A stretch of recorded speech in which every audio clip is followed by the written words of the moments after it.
The heavy winter frost clung to the window panes of the cramped third-floor apartment where Peter and his sister Mary lived in a state of perpetual, low-simmering rivalry. For Peter, life had become a repetitive cycle of almosts and not quites. He was the kind of guy who faded into the beige wallpaper of life, the one who worked the hardest but got noticed the least. With New Year's Eve just days away, Peter decided that enough was enough. He wanted to feel like a man of substance, someone who possessed elegance even in the privacy of his own home. He spent hours scrolling through a high-end boutique website until he found it. A premium, midnight blue silk pajama set with sharp lapels and white piping. It was masculine, sophisticated, and cost more than he cared to admit. To Peter, it wasn't just clothing. It was a suit of armor for the man he intended to become. $100 for something to sleep in? Mary had scoffed, watching him click the order button. You're still going to be the same old, clumsy Peter, just in shinier pants. You can't buy charisma, Pete. Peter had ignored her, but the words festered. He spent the night tossing and turning, imagining himself waking up on New Year's Day looking like a movie star. The next morning, the sharp, aggressive buzz of the intercom cut through the silence of the apartment. Peter was still buried deep under his duvet, trapped in a heavy, dreamless sleep. Mary, already up and nursing a bitter cup of black coffee, answered the door. A courier stood in the hallway, handing over a sleek, matte black box tied with a shimmering silver ribbon. She didn't wake him. Instead, she placed the box on the kitchen table and sat across from it, her eyes glinting with a mix of curiosity and habitual mischief. She noticed the label looked a bit different than the one on the website, but she said nothing. An hour later, Peter stumbled out of his bedroom, his hair a mess and his eyes bleary. The moment his gaze hit the black box, he transformed. "Is it here? Did it actually come that fast?" Right there on the table. Mary said, leaning back and crossing her arms with a mocking smirk. Go on. Let's see if your grand transformation into a gentleman actually fits, or if you just wasted a week's rent on polyester. He lifted the lid, expecting to feel the heavy, cool weight of navy silk. But as the tissue paper fell away, the air seemed to leave the room. Instead of the structured, masculine lines of a gentleman's sleepwear, he found a pool of shimmering rose gold satin. He reached in and pulled the garment out, and it unfurled like a liquid sunset. It wasn't just the color that was wrong. The proportions were undeniable. The waist was nipped in sharply, the chest was draped with delicate, translucent lace, and the hemline was finished with a soft, fluttering ruffle. It was a woman's negligee set, dainty and impossibly small. What is this?" Peter whispered, his face turning a deep, humiliated shade of crimson. Mary burst into a fit of uncontrolled, hysterical laughter, nearly choking on her coffee. "Oh, Peter, even the universe thinks you're a joke. You ordered a power suit and got a doll's dress. Look at the size of that waist. You'd snap it in half just looking at it." Her laughter stung like a whip. It was the same old story. Peter the failure, Peter the cosmic mistake. Something inside him finally broke. The humiliation curdled into a cold, hard defiance. He looked at the mocking glint in her eyes, then down at the beautiful, delicate fabric in his hands. It felt unnaturally soft, almost warm to the touch, as if it were pulsing. "You think this is funny?" Peter said, his voice dropping to a low, dangerous growl. "You think I'm embarrassed to be me?"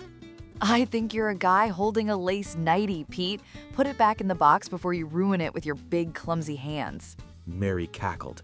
"No," Peter shot back, his eyes locking onto hers. "In fact, I don't think there's anything wrong with this at all. I'm going to wear it, right now." Mary's laughter died instantly, replaced by a look of pure, baffled disbelief. You're insane. You'll rip the seams the second you try to get an arm through.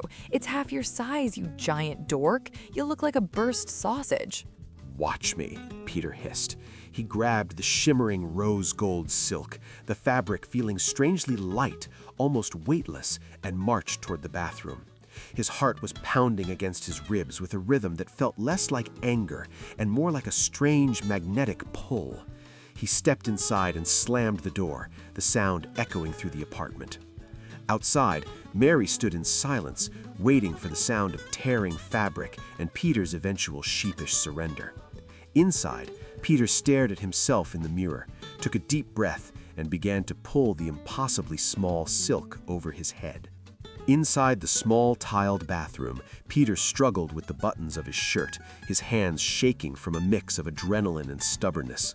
He looked at the dusty rose pajamas draped over the towel rack.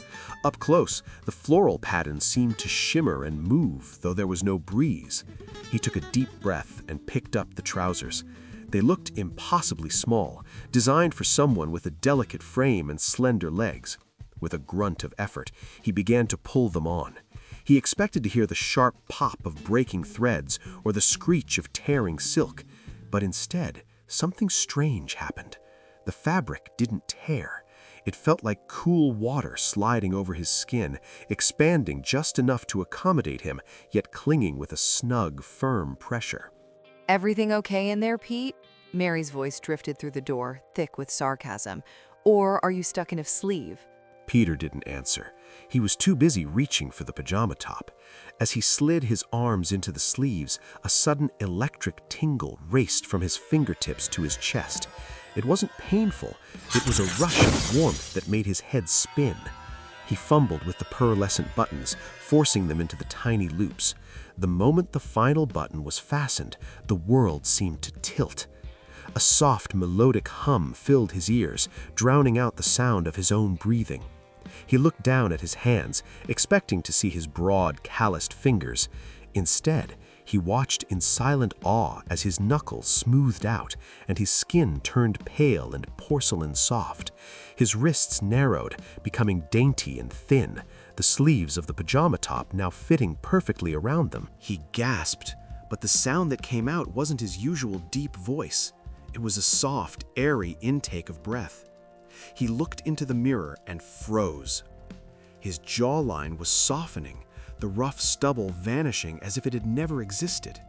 His nose became smaller and more refined, and his eyes, once tired and dull, grew wide, framed by thick, dark lashes. He watched as his short, messy hair began to flow downward like a silken waterfall, turning into long, chestnut waves that cascaded over his shoulders and down his back. He wasn't Peter anymore. Standing in the mirror was an enchanting, radiant young woman. She touched her face, marveling at the softness of her cheeks. The pajamas, which moments ago had been a tight, suffocating fit, now draped elegantly over a slender, graceful figure. The door handle rattled. All right, Peter, the joke is over. Come out and let me laugh at. The door swung open. Mary stood in the doorway, her mouth half open, ready to deliver a stinging insult, but the words died in her throat. She looked at the beautiful girl standing in the middle of the bathroom, then looked around the small space for her brother. Who are you? Mary stammered, her face turning pale. Where is Peter? Peter? The girl in the rose gold silk smiled, a small, knowing curve of the lips. She turned to the mirror one last time, admiring the way the light caught her long hair and the delicate floral print of her new favorite clothes. I'm right here, Mary. Her voice was like music, clear and sweet. Mary's eyes went wide as she recognized the spark of defiance in the girl's gaze. It was the same spark Peter had. She began to panic, her hands shaking as she backed away. This isn't possible. This is a nightmare. What did you do? What happened to my brother? But she wasn't listening to the panic. She stepped out of the bathroom, her movements fluid and effortless. She walked past her stunned sister and stood in front of the full-length mirror in the hallway. For the first time in her life, she didn't feel like a mistake or a failure. She felt perfect. She smoothed the silk over her hips and tossed her long hair over her shoulder, a sense of pure joy bubbling up inside her. Don't be so dramatic, Mary. She said, her eyes sparkling with a new, confident light.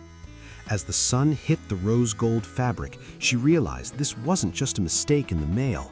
It was the win she had been waiting for all her life.